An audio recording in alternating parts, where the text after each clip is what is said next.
Jason Robertson has turned down the opportunity to make $15 million per season with the Seattle Kraken. I'm going to read directly from sportsnet.ca, where Elliotte Friedman reports that, according to multiple sources, the Seattle Kraken were given permission by Dallas to talk to Jason Robertson and offered him approximately $15 million per season on an 8-year deal, but the offer was declined. Neither the Stars nor the Kraken agreed to comment, nor did Robertson's representative, Andy Scott. It's believed the two teams had worked out some kind of trade. We don't know what the trade is. That's me adding commentary here.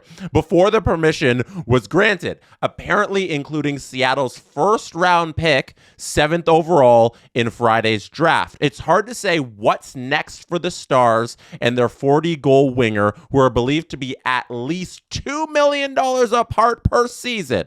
Their top contract is Mikko Rantanen at $12 million per year, and the hope was Robertson would come somewhere around that number. Robertson is a restricted free agent as of July 1st. If you're a Seattle Kraken fan, I do not envy you right now, because this is the second time this season that a star player has turned down a lot of money to go to Seattle. Earlier this year, I'm going to read directly from Elliotte Friedman once again, who wrote on February 6th about the Artemi Panarin trade when he ended up in Los Angeles. And he almost ended up in Seattle, except he did not want to be Seattle. So right here in the article, in his 32 thoughts, he said, the deal concluded 2 crazy weeks. Tuesday, talks with the Kings fell apart when the team got squeamish over a $45 million extension. That led to a wild night of rumors and whispers hinting he was headed elsewhere and had a $60 million offer.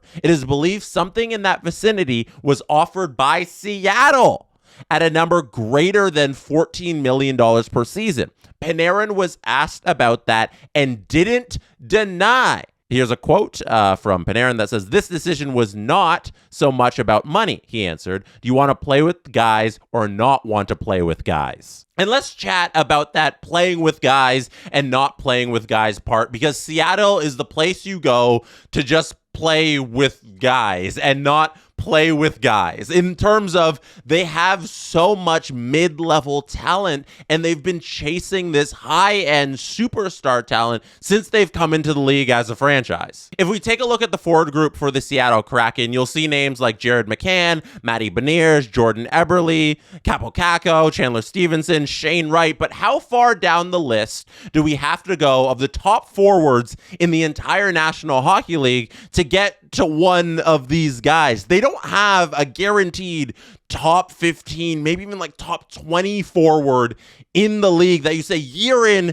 year out, that guy's going to be a performer and a guy you can rely on. He's making all-star teams. He's a reliable superstar star forward in this league. They don't have that. And that's why they're willing to pay Panarin $14 million, Jason Robertson $15 million, because that's what they're searching for. They have the cap space to do it as well. They have $22.5 million in current cap space. Their highest paid forward is Matty Beniers at $7.1 million. Their highest paid player is Vince Dunn at $7.35 million. And they have the room to take on this $15 million forward that's going to put up a ton of points for them or a ton of goals for them year in and year out. But that is the most hard thing to acquire in the league, and they haven't been able to do it since becoming a franchise. And we thought maybe drafting Shane Wright, that would be the guy, but that just hasn't been the guy for them, and they haven't lucked into that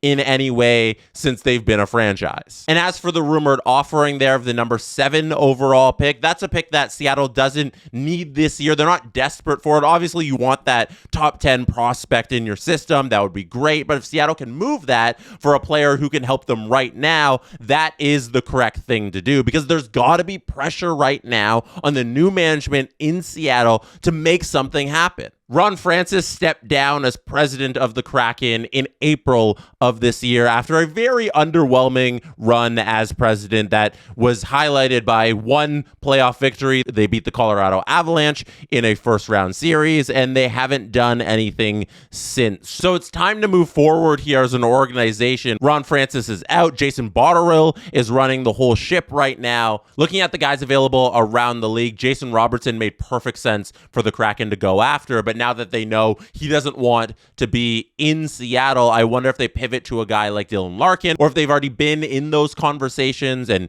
he maybe doesn't want to go there, or they're not willing to offer Detroit what they need to move off of Dylan Larkin, but I wonder if that's where they pivot to next. And on Dallas's side of things, Friedman outlined it there. They don't want to pay Robertson more than the Mikko Rantanen $12 million. There are teams that operate with their internal caps or just the numbers that they think their guys should be at. And Robertson, they're hoping, is in and around that Rantanen number, and he should not be chasing that Rantanen number. He should be going out and getting that $15 million because he is a 40-goal scorer in this league in a rising cap environment. That's the buzzword this week from everybody who talks about hockey. Rising cap environment in a $120 million cap, which will be at in a couple years. Jason Robertson is a $15 million player, and that is right where he should be, maybe even a little below where he should be. And looking at the Dallas Stars cap situation, they only have $9.2 million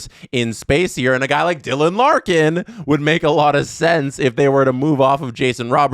You bring in Larkin, who would actually fit in their cap, but they don't have the room to keep Robertson right now because they like their group of forwards. They like what they have, and they're thinking that they'll be able to find production in different ways if they don't keep Jason Robertson. Jim Nell clearly feels like the $14 million, $15 million it would take to keep Robertson in Dallas isn't worth it to have on the books and also build the rest of the roster out. I personally wouldn't be trying to move Jason Robertson, and I would be paying him what he thinks he's worth and what he is worth to the Dallas Stars. Goal scoring is the hardest thing to do in this league, and Jason Robertson scores goals. He had 45 goals last year, 35 the year before, 29 the year before, 46, 41 in his age 22 season. I don't see a situation where Dallas comes out better without Jason Robertson. And I would be doing everything in my power to move other contracts in order to sign Jason Robertson.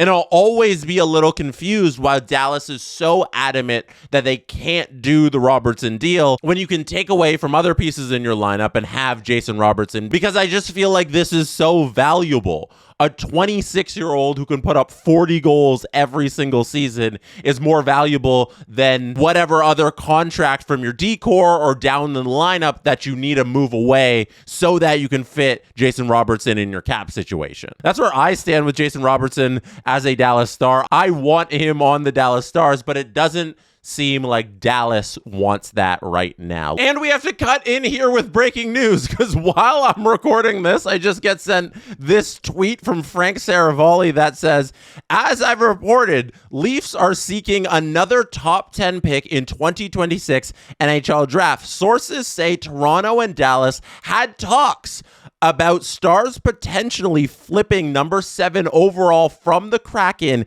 in a deal for Matthew Knies to help replace Jason Robertson.